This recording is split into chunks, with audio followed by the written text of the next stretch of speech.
Welcome back to my channel. My name is Rachel, that is the R in the RK Stumbling Bear, and I am a reader and a writer.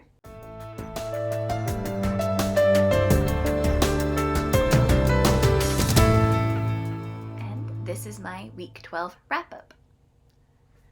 So week 12, I had a bit of a reading slump. I don't know, it's the weather, the allergies, and in fact, it's really nice weather outside and yay spring, but it just means that all the pollen is worse and I have a huge headache and my nose won't stop running. It's not fair because I was born in the spring. I shouldn't have issues. At least that's how I feel. So my reading plunged. I did continue reading Monster Huntress by David Wiley. I'm about halfway through, really enjoying it. He's very nicely subverted some of my normal fantasy expectations, which has been fun. And I'm hoping to get that finished this week. I also decided I needed to pick up a comfort read, and so I started rereading The Secret Garden by Frances Hodgson Burnett. Just around this time, especially when it's cold and rainy outside, it really makes me think of Mary as she's at Misselthwaite Manor and learning and growing and becoming a new person. And one of my favorite books. I just really love it. In theory, I should finish both of those at the beginning of the week and have the rest of the week until April starts to get some more reading done. And so I have two books that are kind of more on my radar because they are both my Buzzwordathon books that I had chosen for the month of March for the location prompt. First being that I spoke about in my last week wrap up, City of Shattered Light. I hadn't read past the first chapter, just didn't feel like jumping into a new world this week. And the second is The Well of Ascension by Brandon Sanderson. At one point, I had started this, had gotten to the point where we meet Zane, and then I stopped reading it. And then my husband read it, so he took out my bookmark. So this is my other one that I'm interested in reading again, so then I can move on and finish this trilogy. So those are what I am more focused on reading-wise. If I pick up something, I'm still kind of feeling slumpy, but that's okay. My reading has gone down, but my writing has increased. So last weekend was the Worldwide Writeathon, and with the Worldwide Writeathon, I didn't have a specific project that I wanted to work on, so I decided that it is way past time that I transpose my handwritten story notes into their proper files. So this is what is left in my pile. I did get a nice chunk taken care of and done. I've decided that this is just going to be my backup pile, since my goal is to write at least 10 minutes a day.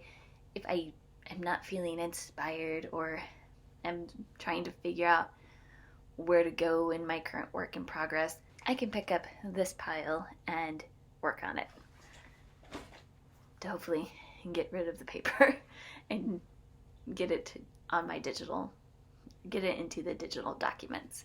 At the same time, this past Monday, I was watching a video on Phoebe Woodwright's channel where she was talking about starting with character, and that's me. I almost always start with character, and then I had remembered a story where I started with a world building element and was having a hard time, and I had found characters, but the character that I found, I didn't know her name, and I was feeling stuck. Well, she came to me this week and said, "Hi, my name is Maeve." And I'm like, "Oh, cool, I have a name for you now." She's like, "Yes, write my story." So I have been focusing on writing her story, which I'm very excited about. Also funny, because there's a companion story that's going to go with that where the main character is Mead.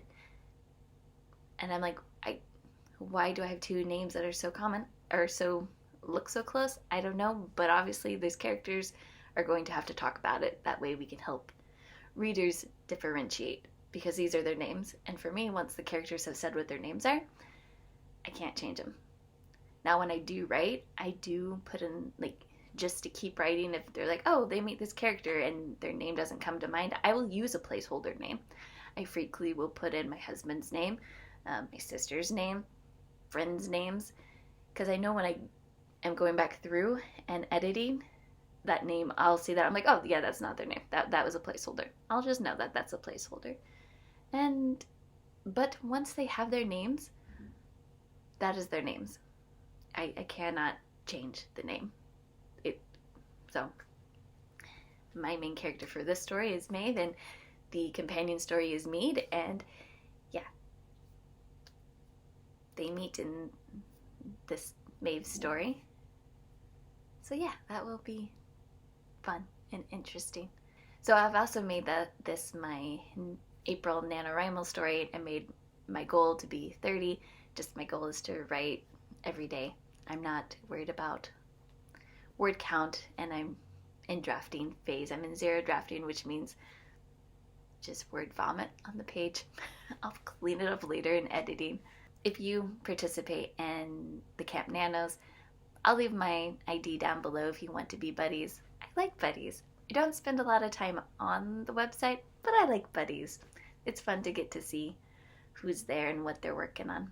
Maeve's story project title is Cargo Ship 1813. I don't know if that's what the name will stay, but that is the project title in my head. And it was, it's been a lot of fun. I think there's only one day this past week that I haven't written because I had to pay bills, but it's been really nice. Like I said, my goal is write at least 10 minutes, but if I'm feeling it and wanting to write longer, I will.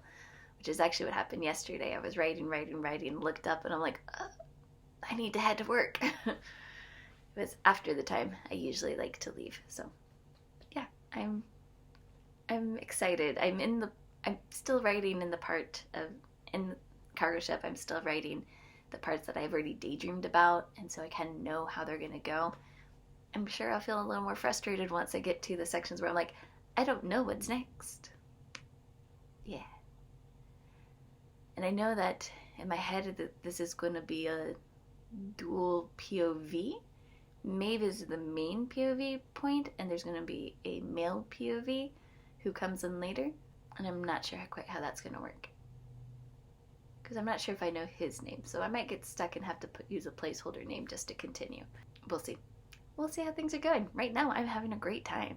And for other media this week, my husband and I continued watching the next 2 episodes in Vox Machina on Amazon Prime and having so much fun with this. I have never played D&D, but what everyone who I know who has says that it is like a campaign. And I know that this is based off of an actual campaign that Critical Role did, their first one. But I haven't watched those episodes of the Critical Role. The Critical Role that I watched has been Campaign 2, The Mighty Nine. And I didn't want to jump back to their first campaign after I was so far into the second campaign. So I was like, sure, I'll watch the animated adventure of the first one. This will be fun. It is striking a very fun note and tenor to everything. And I like how dark they've gone with their bad guys. Wow. So you get the lighthearted, like, joking shenanigans, and then the 1-2 punch of this is a villain. So I'm really enjoying that. Probably will be working on that for many weeks to come since I am slow with watching TV shows. And then also, well, actually just last night, my husband and I watched The Lord of the Rings, the animated version from like the 1970s. I remember as a kid watching like the animated version of The Hobbit, and I hated it. And I don't know if I read it now if I might like it more, but when I read it as a teenager, I hated it. And I hated that my mom made me watch the animated version. So I was like, oh, this is going to be an experience. And it was, for The Lord of the Rings. Turns out my husband hadn't even seen this video. He had seen The Return of the King, so the ending, which we're going to pick up from the library later today and watch tomorrow. But I really felt like I was back in my experimental film classes because it's an animated movie except they have some like sequences that it's real people, but the way it's filmed, like you can't. It's not like a live action filming. They have everything muted and the color tones are. It's a trip. The nice thing about getting to watch things in your house is you get to make fun of things as you see it. So, yeah.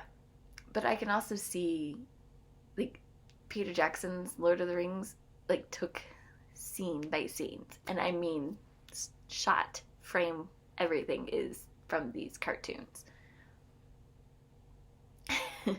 So it's kind of interesting to see that this really interesting 1970s version influenced what we got in the 2000s. So yeah. I'm not sure what else to say about that. But yeah, so that was a lot of fun. And like I said, we're going to be watching The Return of the King tomorrow. And later we'll be watching The Hobbit. So I will get to see if the animated Hobbit lives up to my despisal. If it lives up to what I remember about it. Funness, yeah. And that has been my week 12. How has your week been?